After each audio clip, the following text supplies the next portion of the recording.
Rame-rame semua ya kita selawat semuanya. Boleh? Tapi saya minta izin, boleh enggak dinyalakan lampu HP-nya? Saya rasa-rasanya keliling-keliling ceramah di Sumatera, malam ini acaranya yang paling ramai. Masya Allah. Boleh yang di belakang nyalakan lampu HP-nya. Saya mau perlihatkan di medsos saya bahwa ini loh rakyat Aceh Tamiang, cinta salawat. Yuk, ya angkat HP-nya ya, nyalakan. Yang tidak punya HP pinjam temannya. Yang di sana yuk semua nyalakan. Semua yang punya HP, kita doakan yang nyalakan HP-nya, mudah-mudahan nanti berkumpul dengan Rasulullah minum telaga Kausar. Yang punya HP dan tidak naikkan, mudah-mudahan jauh juga nanti rezekinya. Ayo kasih naik, yuk naikin. Ini wujud kecintaan kita kepada Nabi. Yuk sama-sama ikut ya. Kita mulai ke kanan. Yuk. Salatullah ala toha rasul. Salatullah ala yasin. Tawassalna bi bismillah wabil hadi rasulillah wa kulli mujahidi lillah bi ahlil ba. Sekali lagi. Salatu salamun ala toha rasulillah. Salatullah salamullah ala yasin habibillah. Ala yasin ala yasin. Alhamdulillah. Terima kasih. Simpan lagi HP-nya. Terima kasih. Nyalakan lagi lampu. Terima kasih. Alhamdulillah. Bapak Ibu, saudara-saudara sekalian teristimewa yang kita hormati, Bapak Bupati dan Wakil Bupati beserta istri Kabupaten Aceh Tamiang beserta para pejabat yang hadir di tempat ini, alim ulama, Bapak Ibu saudara-saudara sekalian yang insya Allah dimuliakan rahmati Allah Subhanahu wa Ta'ala. Malam ini kita masih memperingati Maulid Nabi besar Muhammad Sallallahu Alaihi Wasallam. Dari seluruh provinsi yang ada di Indonesia, ternyata provinsi yang paling panjang peringatan Maulidnya itulah provinsi Aceh. Sampai 3 bulan. Sampai saya posting tadi Instagram saya acara ini, banyak yang komentar, masih adakah maulid Ustadz? Nah, maulid itu perlu kita tahu dulu. Maulid Bu, hari lahirnya Nabi, hari lahirnya tanggal 12 Rabiul Awal tahun gajah, hari lahirnya disebut maulud. Apa Ibu? Maulud. Sementara merayakan kelahirannya disebut maulid. Merayakannya boleh 3 bulan, boleh 4 bulan, bahkan boleh tiap bulan dirayakan. Tapi hari lahirnya hanya sekali, namanya maulud. Peringatannya maulid seperti malam ini. Maka berbicara maulid, ada lagi yang berkata, maulid bid'ah. Tidak ada pada zaman Nabi. Biarlah mereka berkata bid'ah. Biarlah mereka berkata sesat. Kalau saya, prinsip saya ceramah maulid ini karena cinta kepada Rasul. Kalau mereka menuduh saya sesat, biarlah, yang penting karena saya sesat karena cintaku kepada Rasulullah Muhammad Sallallahu Alaihi Wasallam. Bagi saudara-saudara yang tidak mau maulid, kami hormati kalian, tidak usah, kami tetap hormati. Tapi jangan pula kau sakiti perasaan kami, karena kami cinta kepada Nabi, kami berkumpul mendengarkan kisah Nabi, lalu kau tuduh kami sesat dan bid'ah. Mari saling menghormati. Berbeda pendapat boleh, yang tidak boleh berpecah belah dan saling menghina. Yang mau maulid silahkan, yang tidak mau maulid silahkan. Maulid ini kalau alasannya bid'ah karena tidak ada pada zaman Nabi, kalau begitu jangan kau ceramah pakai mic. Kenapa? Ceramah pada zaman Nabi tidak ada mic.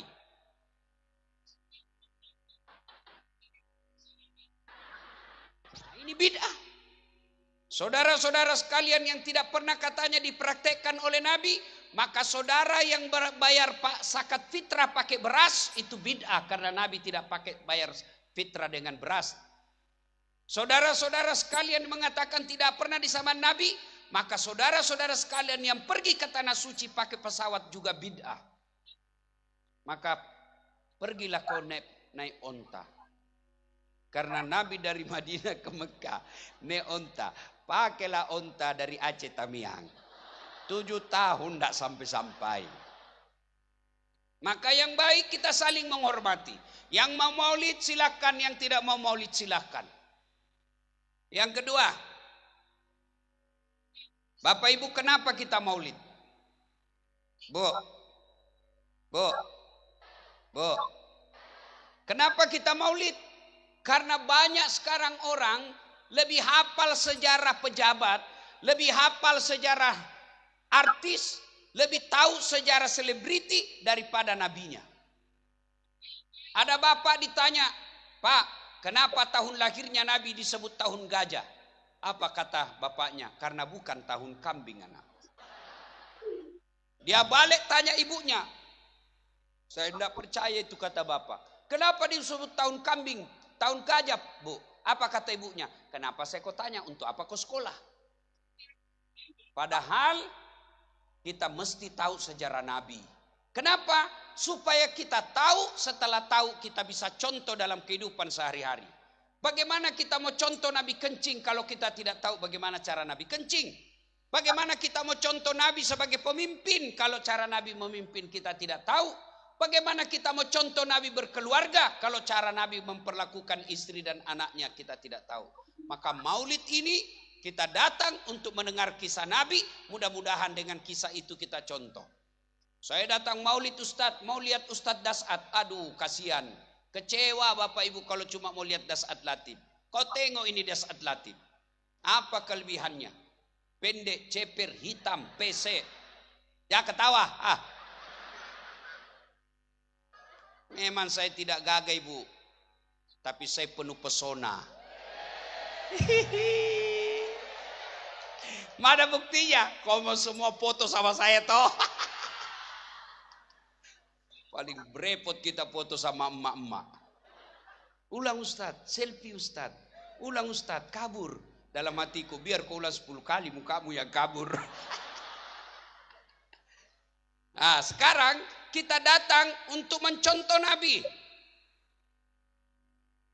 Coba saya mau tanya dulu. Bu, ale Bu.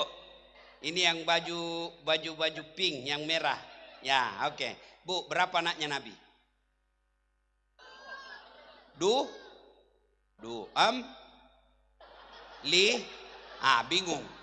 Kan? Bingung.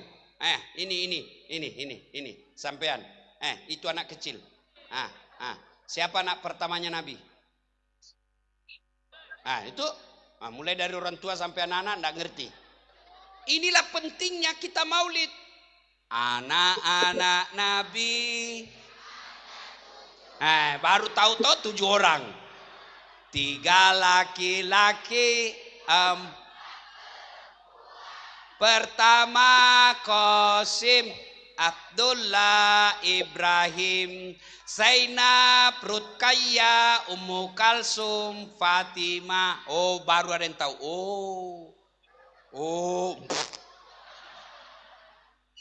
Baru tahu anak Nabi pertama namanya Qasim.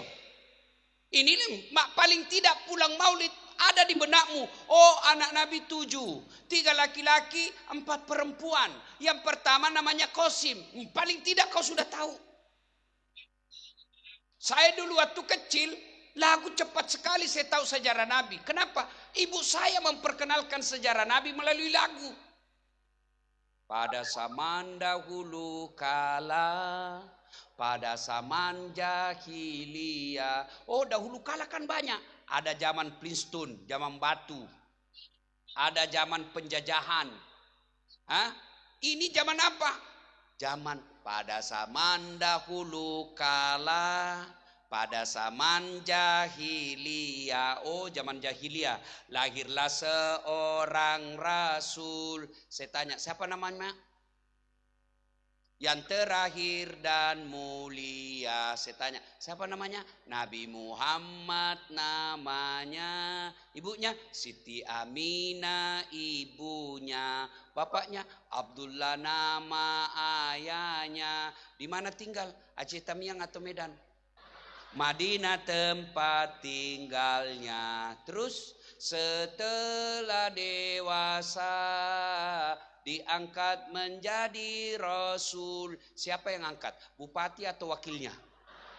Oleh Allah yang kuasa. Allah itu siapa, Mak? Pencipta alam semesta. Itu lagu-lagu ibu dulu. Dari sebaik lagu itu saya bisa tahu Nabi terakhir namanya Nabi Muhammad. Kapan lahirnya? Zaman jahiliyah. Siapa bapaknya? Ada namanya Abdullah.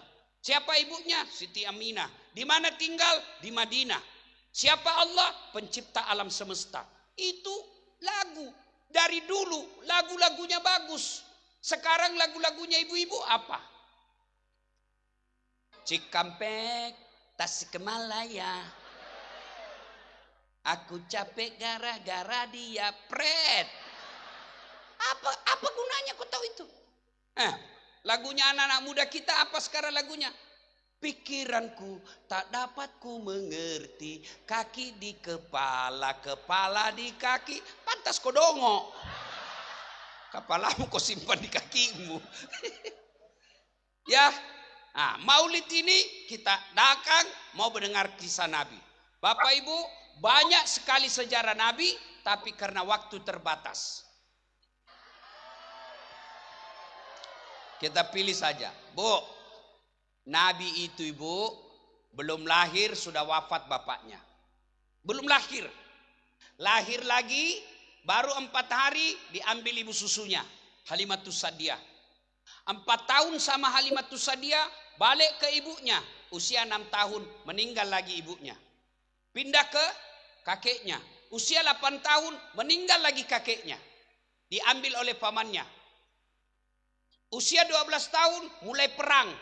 Perang waktu itu perang antar suku, belum perang agama. Apa tugasnya Nabi? Mengumpulkan anak panah. 12 tahun. Usia 16 tahun mulai dagang ke Syam. Sampai di sini satu. Nabi Bu hidupnya penuh masalah. Ada di sini hidup tidak ada masalah? Ada? Ada? Tidak ada orang tidak ada masalahnya Bu. Ini saya lihat ini muka-muka penuh masalah juga semuanya. Paling banyak masalah di sini masalah pinjol. Mana ada orang tidak ada masalahnya? Mau tengok, coba lihat dalam rumah tangga. Ada orang sudah 2 anaknya tidak punya rumah. Masalahnya tidak punya rumah. Alhamdulillah ada orang belum menikah sudah punya rumah. Tapi apa masalahnya? Tidak ada anaknya. Ada orang punya rumah, punya anak, apa masalahnya? Suaminya selingkuh. Suaminya setia, istrinya setia, punya anak, punya rumah, apa masalahnya? Mertuanya ikut campur. Mertuanya bagus, apalagi masalahnya? Suaminya mau kawin lagi. Tidak ada orang tidak punya masalah. Adik-adik mahasiswa sekarang apa masalahnya? Mau sarjana. Sudah sarjana selesai masalahnya, muncul masalah baru, mau pegawai negeri. Sudah jadi pegawai selesai masalahnya, muncul lagi masalah baru, mau jadi kepala bagian. Sudah jadi kepala bagian selesai masalahnya, mau jadi kepala dinas. Sudah kepala dinas selesai masalahnya, masalah makin besar, mau jadi sekda. Sudah jadi sekda selesai masalahnya, makin besar masalahnya, mau jadi bupati. Sudah jadi bupati selesai masalahnya, mau 2 periode. Sudah 2 periode, ditangkap KPK. Tidak ada orang tidak ada masalahnya. Semua orang punya masalah Pak. Ini yang bicara. Yang ceramah sekarang banyak juga masalah saya, Bu. Adik-adik kau lihat ini masalah saya. Anda cuma lihat saya di panggung, tapi perjalanan sampai ke panggung ini penuh dengan masalah. Masih pagi-pagi jam 5 kita sudah bangun ke bandara. Sudah dari bandara terbang dari Makassar ke Jakarta 2 jam lebih. Sampai Jakarta terbang lagi ke Medan 2 jam. Sampai di Medan belum dikasih makan, kasih jalan lagi.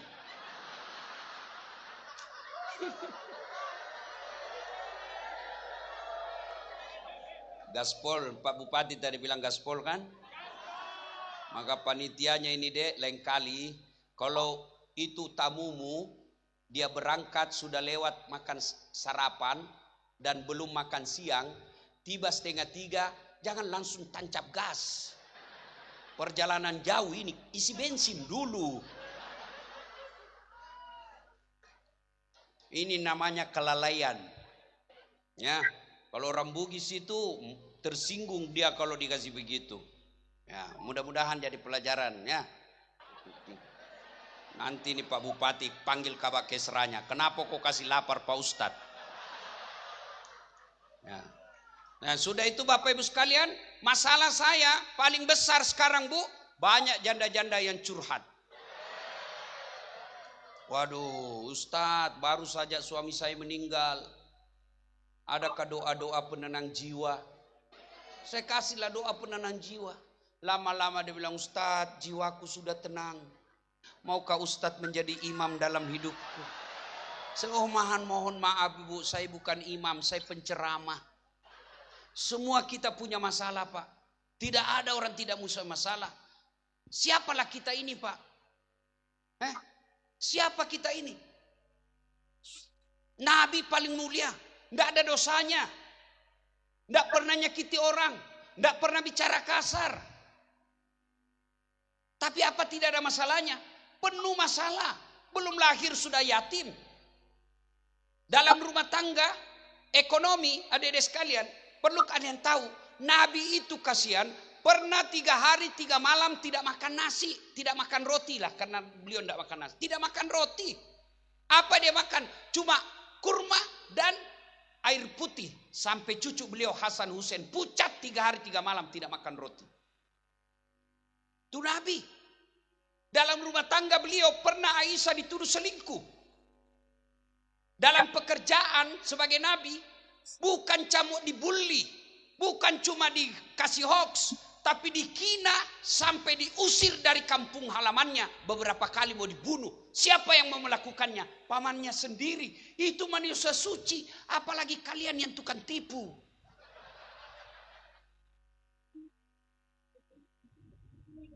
Kalau begitu, bukan masalah kita.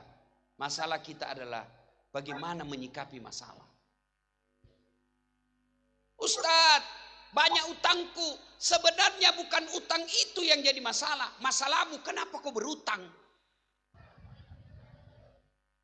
Bagaimana kau tidak berutang? Kau tidak syukuri apa yang Allah kasih. Kalau gaji suamimu cuma 3 juta, jangan kau gaya hidup 5 juta. Pasti berutang 2 juta. Betul-betul kau semua pelakunya. Kalau gaji suamimu cuma pegawai honor, jangan kau gaya hidup sebagai pengusaha. Mau pergi pengantin semua serba baru, pret. Akhirnya apa? Ngutang. Ngapain kau beli lemari 3? Ngutang lagi. Kalau kau tahu suamimu pegawai honor yang ngap-ngap, kadang gaji, kadang tidak, kadang lama cair. Ada pegawai honor di sini? Ada. Biasanya kasihan banyak pegawai honor itu Satpol PP, polisi setengah. Kasihan itu biasa Pak.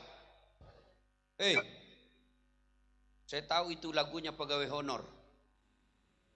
Berakit-rakit dahulu, berenang-renang ke tepian, Sakit-sakit dahulu, susah-susah dahulu, lalu kemudian tetap susah. Iya, berarti yang jadi masalah bukan utang. Yang jadi masalah kenapa kau berutang? Nah, kau tidak akan mati. Handphone, semua anak mau punya handphone. Kalau mau punya handphone, beli yang jangan mahal. Mau punya semua, mau punya motor. Kalau hanya mampunya dua saja, jangan semua anggota keluarga punya. Karena kau tidak akan mati tanpa motor. Tapi begitu kau punya utang, bisa berantakan keluargamu. Pertama mau dibelikan jilbab. Suaminya belikan. Sudah dibelikan jilbab, muncul masalah baru. Pak, tidak serasi bajuku. Nah, beli lagi baju tuh. Sudah dibelikan baju, masa tidak cocok dengan roknya, Pak? Nah, beli lagi rok. Sudah rok, dia bilang, mesti pas, anu dong dengan tasnya. Akhirnya apa? Gara-gara jilbab semua dibeli. Banyak orang berutang juga gara-gara apa? Susu kaleng. Anaknya melahirkan, pakai susu kaleng. Susu kaleng mahal, akhirnya ngutang. Kenapa pakai susu kaleng? Kenapa tidak pakai susu original? Jangan ketawa, saya serius ini. Saya tahu karena banyak ngutang sama saya gara-gara susu kaleng. Ustadz, anak saya mau nyusu, Ustadz, tidak ada susu kaleng. Saya bilang, Bu, kenapa tidak pakai ASI? Air susu ibu. Air susu ibu, Bu, praktis, higienis, murah, ekonomis. Selesai. Kelebihan air, sisanya kasih suami. Ya toh? Ini semua mau pakai susu kaleng. Akhirnya anakmu sifatnya seperti kaleng. Susu kaleng kan susu sapi. Ustadz, ngutang ini Ustadz. Kenapa? Popok. Kenapa pakai popok? Popok itu ibu orang kaya. 5 kali ganti sehari. Kenapa tidak seperti ibu-ibu dulu? Ibu-ibu dulu kalau melahirkan dia pakai apa? Beli kain 3 lapis, plastik bawahnya. Kalau ibu kreatif, kencing, ganti lagi karpetnya, kainnya. Kalau ibu malas, dia kasih biarkan anaknya kencing sampai pagi. Sampai dia berenang di situ. Ini yang namanya bukan susu kaleng yang jadi masalah. Kamu malas. Pegawai negeri, Ustadz, kenapa Pak? Saya lihat Bapak dekat dengan Kapolri. Bolehkah saya dibantu pindah Ustadz? Saya bisa pindah kembali ke Sulawesi, ibu saya sakit. Bohong lagi tuh. Jadi yang jadi masalah bukan tempat kerjamu.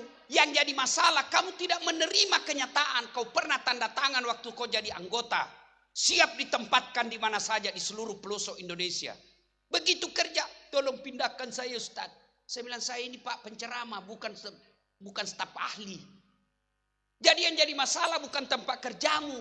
Yang jadi masalah kamu tidak ikhlas menerima itu. Semua kita punya masalah. Maka ketika ada masalah, 2 kata Allah. Bu, Pak, ada masalah. Allah tidak bilang, Das'at, kalau ada masalahmu, kau anggota DPR dulu. Das'at, ada masalahmu, kau jadi kaya dulu.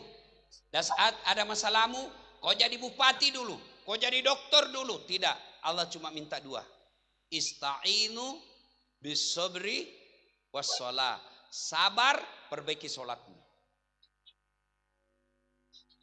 Istri saya cerewet, sabar. Pak, kalau istri cerewet, sabar. Bagaimana cara sabar Ustadz? 1, alladzi idza asabatum musibah qalu. Kau sudah tahu. Jadi kalau ngomel istrimu, cek. Inna lillahi wa inna ilaihi raji'un. Tapi Jangan kau lihat mukanya sambil innalillah, tambah marah dia. Bagaimana caranya? Balik kanan, baru innalillahi. Bayangkan kalau dia lagi ngomel, kau bilang innalillahi. Oh, tambah ngamuk dia. Gimana caranya Ustaz? Selesai ngomel, balik innalillahi inna ilaihi. Insya Allah tenang hati. Dan kalau perempuan ngomel, jangan dilayani Pak, tidak ada gunanya. Apalagi kalau dia bilang pokoknya, kau diam saja. Dan ini perempuan ahli sejarah Pak. Satu kali kita salah sampai mati dia ingatnya. Bertanya satu sudah dijelaskan, muncul pertanyaan dua. Sudah dijelaskan dua, muncul lagi pertanyaan tiga. Sudah selesai semua, dia bilang itu 2 tahun yang lalu. Bukannya sudah selesai. Ini ahli sejarah ini semua ini. Dan itu perempuan Pak, bawa pulang ini oleh-oleh, rumus menghadapi perempuan. Kalau dia suka ngomel ada 2 sebabnya. 1, jarang dipuji. Langsung dia bilang betul. Gitu. Makanya Pak, puji istrimu. Dan hebatnya ini pujian, bapak halal bohong untuk memuji istri. Wih, makin cantik kau sayang.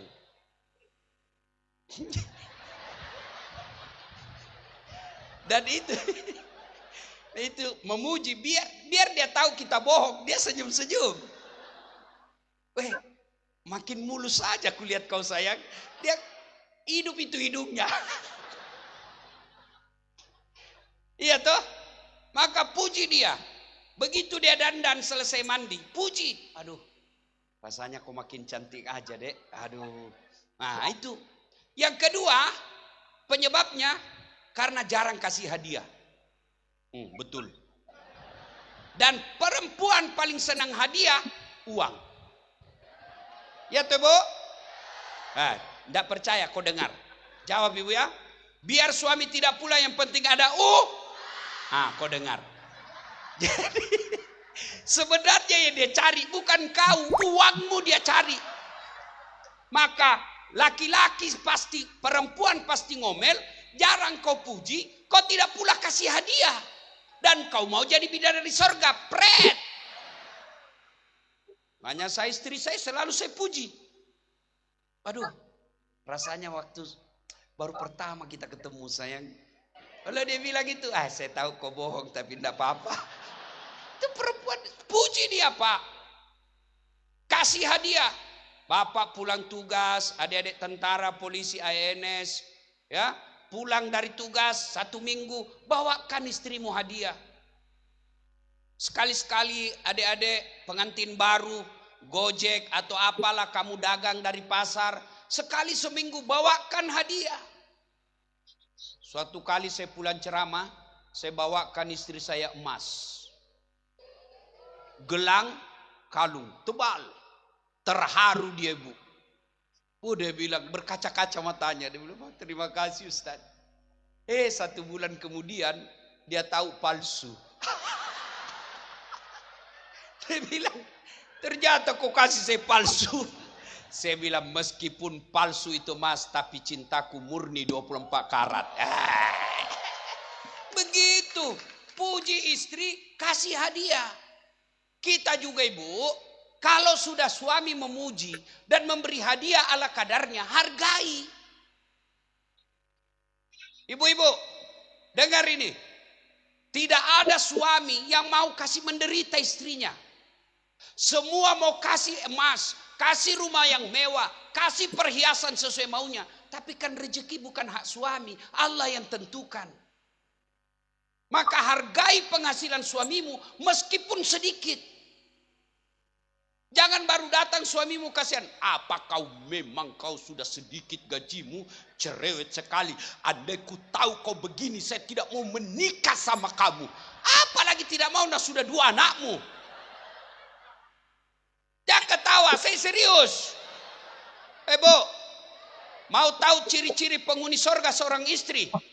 Kata Nabi, barang siapa seorang wanita meninggal dunia, lalu suaminya berduka terus mengenang kebaikannya, ketahuilah itu perempuan calon penghuni sorga.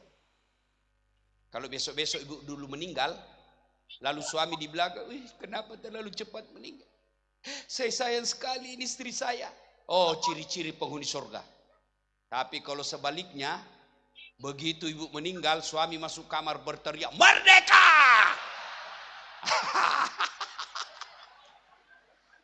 Ada begitu perempuan kerjanya ngomel saja.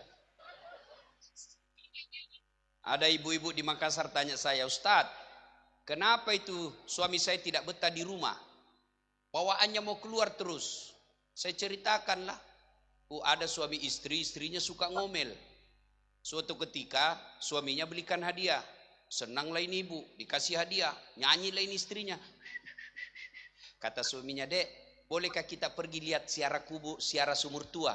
Sumur ini bu sudah 400 tahun umurnya. Dalamnya 12 meter. Sampailah di situ. Karena senang sekali nih bu dikasih hadiah." Kata suaminya, "Dek, kau lihat itu sumur, ada ndak airnya?" Istrinya lihat. "Ada bang, dangkal." Maksudnya, "Dangkal aja bang, paling sampai lutut." Dalam hati suaminya, berarti aman ini. Begitu dekat bibir sumur, dia dorong istrinya masuk sumur. Pak, jatuh. Ngomel sudah kau di situ. Ndak ku dengar juga. Ngomel kau sampai pagi. Oh, suaminya di atas. Ngomel kau. 1 jam kemudian bu, tiba-tiba dari dalam sumur ada makhluk tinggi hitam besar keluar. Kaget suami. "Hei, siapa kamu?" "Saya jin penunggu sumur ini. Saya sudah 400 tahun di dalam tenang-tenang. Ada perempuan di dalam ngomel aja kerjanya."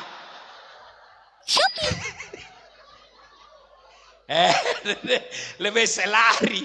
Kata suami, "Bas, tunggu dulu. Kamu baru 1 jam. Saya 24 jam." Bu, sudah tahu? Bu, sudah tahu kenapa suami suka lari? Ya, karena ibu suka ngomel. Ibu pikir enak jadi suami, bu? Hei, coba lihat itu suami. Kadangkala ke kebun, mogok motornya, kehujanan, lapar. Dia ndak telepon itu kau, "Hujan, lapar saya." Ndak. Kenapa? Dia pikir lebih baik saya tanggung sendiri penderitaan saya. Ndak usah istri saya ikut mendengarnya. Tuh. Di kantor dimarah-marahi sama bupati. "Siap salah pak, siap salah, siap salah pak." Di warung kopi dikejar tagihan. Di jalan ditangkap satpol. Sampai di rumah dimaki-maki lagi sama istrinya. "Memang kau goblok. Kenapa kau ndak lawan?" "Apa mau dilawan? Nah, dia bupati."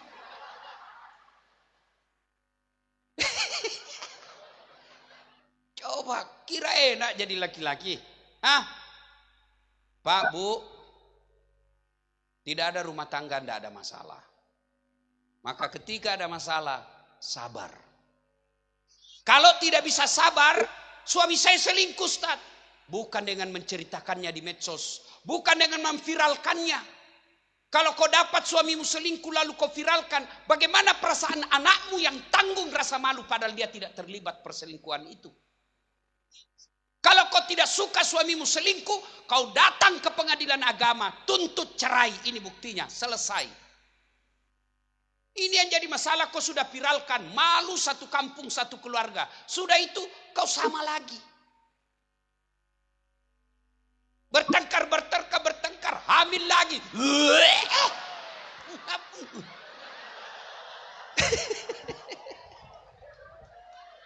Tak nampak, saya bela kau ini malam.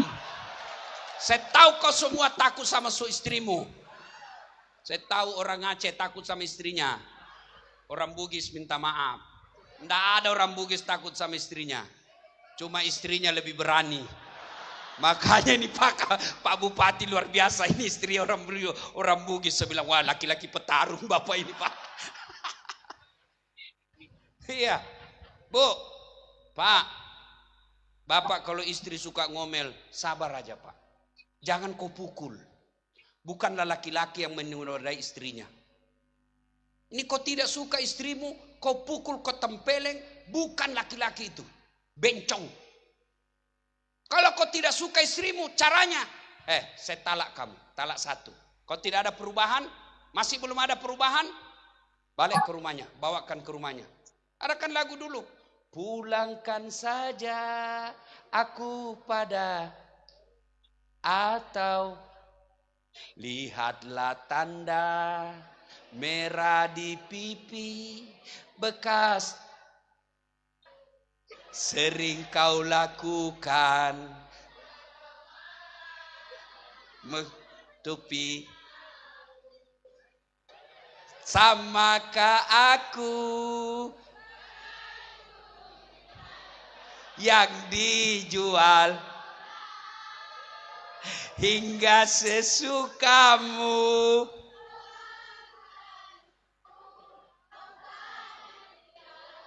Weh.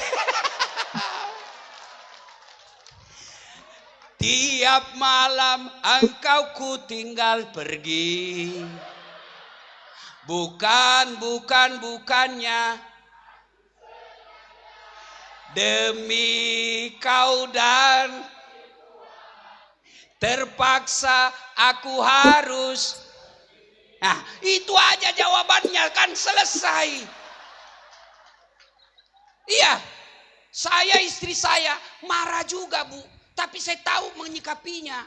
Kalau perempuan marah, kita diam. Kalau laki-laki marah, si istri diam. Kalau istri saya marah, Bu, saya dengar. Kenapa selalu tinggalkan kita? Itulah lagu saya jawaban tadi. Demi kau dan si buah hati, terpaksa aku harus begini. Mulai senyum dia itu. Masih marah, terpaksa ku peluk lagi. Bila kamu di sisiku, hati rasa syahdu. Masih marah, saya buka baju saya, Bu. Lalu saya peluk erat-erat. Insaflah wahai manusia.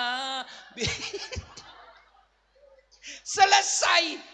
Jadi sebenarnya bukan marah yang jadi masalah. Masalah kita bagaimana kita menyikapi orang marah. Tidak adalah rumah tangga yang tidak ada masalahnya, Pak. Maka kuncinya sabar. Yang kedua, sholat. Apa yang kedua, Bu? Apa yang kedua? Mulai ngantuk saya lihat ini, Bu, ya. Masih bisa, Bu? Bapak-bapak masih bisa? Masih bisa? Satu kali kau sakiti, masih. Oke. Jadi kalau baru satu kali, maafkan. Dua kali kau sakiti, masih. Tiga kali kau sakiti, kurang ajar. Jadi sabar. Saya maafkan. Dan orang yang pemaaf, ini bukan orang lain yang kau maafkan. Ini suamimu, ini istrimu. Dia sakiti kamu. Jangan kau lupa gara-gara hanya satu perkara. 40 tahun kau bersama. Tiba-tiba hanya dapat WhatsApp salah kirim. Tiba-tiba kau lupa kebaikannya 40 tahun. Dia kasih makan kamu gratis. Dia tuh gajinya kau ambil tiap bulan. Sudah 40 tahun. Dia kasih makan kamu. Begitu kau diajak teman kuliahmu dulu, teman SMA-mu Rioni, dia kasih makan kau enak, alam update status, rasanya diperlakukan seperti ratu. Pret. Baru satu malam kau dihidangkan, kau lupa suamimu yang 40 tahun. Begitu juga kita laki-laki, barangkali istri kita hilap, hanya karena persoalan dia terima WhatsApp salah kirim, tiba-tiba kau sakiti perasaannya dan kau tempeleng. Maka hargai. Sabar. Dua, tahan marah. Kalau sabar caranya perbanyak kalimat innalillahi wa inna ilaihi rajiun. Yang ketiga, tahan marah. Resep kedua, kalau ada masalah dalam rumah tangga, sholat. Ustadz, saya sudah sholat Ustadz. Betul kau sholat, tapi tidak ikhlas. Ayalah sholat. Asar lagi. Berarti tidak ikhlas. Saya sholat Ustaz. Betul kau sholat tapi main-main. Begini sholatnya. Allah.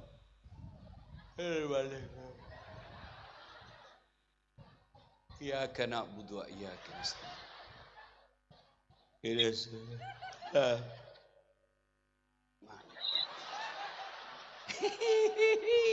Kau bayangkan diri sendiri kan? Pada matinya, wih gue banget gitu. Oh, sholat memang, tapi sholat kok tapi main-main. Allahu Akbar, kayak ditiup angin. Allahu Akbar, terlalu semangat juga.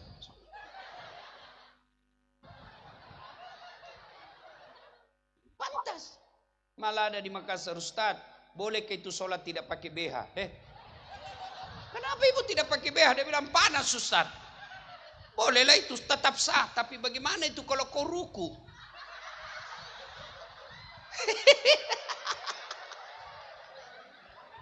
Bu, pantas kau sholat 30 tahun, tidak bisa kau lepas dari kredit. Kenapa? Tuhanmu kau hadapi seperti itu. Bu, ibu pergi menghadap sama Pak Bupati. Tidak pakai itu. Tempeleng kau istrinya. Kurang ajar, keluar kau. Maka kalau ada masalah, koreksi sholatmu. Saya sholat Ustaz, betul kau sholat, tapi cuma hari Jumat. Itu pun paling terlambat datang, paling cepat pulang. Orang khotbah kau tidur. Saya kasih contoh, kenapa hidup kita susah. Bu, Pak, siapa yang punya dunia? Siapa yang punya dunia? Siapa yang punya dunia? Artinya tidak mungkin dunia dalam genggamanmu kalau yang punya dunia kau jauhi. Saya datang ke Aceh Tamiang. Saya akrab sama Pak Bupati. Saya landing di Bandara Medan. Pak Bupati, saya ada di Medan mau ke Aceh Tamiang. Tapi saya tidak punya mobil, Pak. Boleh pinjam mobil? Kata beliau, waduh Pak Ustadz, saya lagi di Jakarta ini, ada pertemuan penting. Tapi tidak usah repot Ustadz, tenang. Beliau telepon ajudan. Ajudan, siapa? Itu ada Pak Ustadz di Bandara Medan. Kau pergi bawa mobil, full tangki. Kasih mobil yang bagus, jangan lupa kasih pembeli oleh-oleh. Contoh. Ini biar contoh cemburu juga. Contoh aja ini. Tiba-tiba datanglah 30 menit kemudian, datang ajudan. Pak Ustadz, ini ada mobil, full bensin, ada sopir, ini pembeli oleh-oleh. Silakan Ustadz gunakan selama ada di sini. Selesai urusan saya soal mobil. Kenapa? Saya akrab sama yang punya mobil. Ya kan? Sebaliknya ada dari Sulawesi. Tidak kenal Pak Bupati, tidak pernah ketemu. Assalamualaikum Pak Bupati, saya ada di Medan, boleh pinjam mobil? Siapa ditelepon Pak Bupati? Siapa? Kapolres. Pak Kapolres tangkap itu. Tukang tipu, tidak tahu tiba-tiba pinjam mobil, pasti tukang tipu. Begitu juga dalam hidup ini. Tidak pernah sholat, hari Jumat saja paling terlambat datang. Tiba-tiba masalah dalam rumah, ya Allah capek sudah saya hadapi masalah ini ya Allah. Allah berfirman, malaikat, karena dia sudah capek hadapi masalahnya, cabut nyawanya. Bapak ibu saudara-saudara sekalian, adik-adikku para pegawai, yang mau naik pangkat, yang mau dapat sekolah, jangan kau cari muka sama manusia, capek. Lebih kau minta kepada Allah. Ada masalahmu, minta kepada Allah. Allah itu maha pengasih, Allah itu maha mendengar, dan Allah janji ud'uni astajib lakum. Minta kau sama saya, pasti saya kasih kau. Itu janji Allah, bukan janji caleg. Terus, adik-adik, Pak Bupati ini minimal 3 ajudannya. Ada yang tugas pagi sampai siang, ada siang sampai sore, sampai malam, ada yang malam. Itu ajudan beliau kalau dipanggil sama Pak Bupati, apalagi beliau jenderal. Ajudan! Itu ajudan biar lagi duduk langsung lompat. Siapa jenderal? Kalau perlu itu kacang dia telan. Tidak percaya, tanya Pak Bupati. Siapa jenderal? Lari-lari. Siapa? Perintah Pak. Iya toh? Padahal beliau ini ada pensiunnya, hilang jabatannya. Tapi begitu takutnya itu ajudannya sama bupati. Ada kira-kira ajudan dipanggil. Ajudan! Tunggu dulu Pak. Ajudan! Bapak tidak lihat saya sibuk. Lalu kenapa Allah yang memanggilmu? Hayya 'alas shalah. Sini. Lalu kau tidak datang. Bupati saja takut kita katakan tunggu. Lalu kenapa ketika Allah memanggil, kita berani mengatakan tunggu? Bapak Ibu saudara-saudara sekalian, maka sholat insya Allah dunia dalam genggaman. Kecil bagi Allah kasih kita apa yang kita mau. Yang Allah minta, perbaiki sholatmu, saya yang selesaikan masalahmu. Sabar, perbaiki sholat, insya Allah sudah dapat kita oleh-oleh pulang maulid kali ini. Ingin rasanya berlama-lama, tapi waktu jualah yang membatasi kita. Masih bisa? Terus. Kau kira saya tukang parkir? Ya, saya mohon maaf, harus balik lagi. Malam ini juga harus ke Medan, sebab pesawat saya besok harus ada di bandara pukul 5 pagi. Lanjut ke Bandung dan ke Jakarta. Nanti tanggal 25 baru balik Makassar. Ibu selesai sini tidur, saya belum, masih jalan lagi. Jangan biarkan saya kecapean, Bu. Karena di tempat lain masih dibutuhkan.